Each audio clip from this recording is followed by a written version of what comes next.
So energy is going to get a lot more expensive. Qatar shut down its natural gas liquefaction. This is 20% of the world's output of natural gas now offline. That's just Qatar.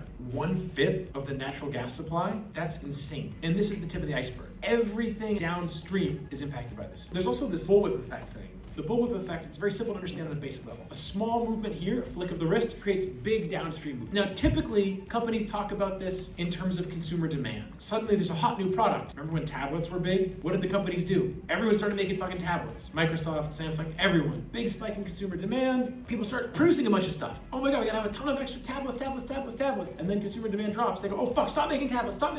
And then consumer demand picks back up. Oh shit, okay, make more tablets. This is the bourgeois economic way to try to understand some of what happens with what Marx calls the 2-year inventory cycle. But there's also a thing, although it's not much discussed, effectively a reverse bullwhip effect. On the production side of things, a small movement, or in this case a fairly big movement, creates massive disruptions downstream. If you're talking about oil, which is input for plastics, which then go into heavy machinery that's used to mine metals that go in microprocessors that allow computers to run, that are essential for factories to run. You can see how a small disruption here, especially when there's very little redundancy, which there is after a lot of changes to the economy with neoliberalism, creates massive downstream effects, or upstream effects as it were to the consumers. So supply disruptions globally are the order of the day. Now, the US market may be relatively more stable. The US is a big domestic industrial base. The US is a huge empire, so they can make goods here. But what happens if people all around the world don't have the basic goods that they expect to have and can't run their factories? What happens if you can't open a factory? Well, you can't make goods. What happens to all those people who are working there? How do they feel about that? And suddenly food's 50% more expensive and fuel's 200% more expensive, and they don't have a job anymore? Things get a little bit crazy.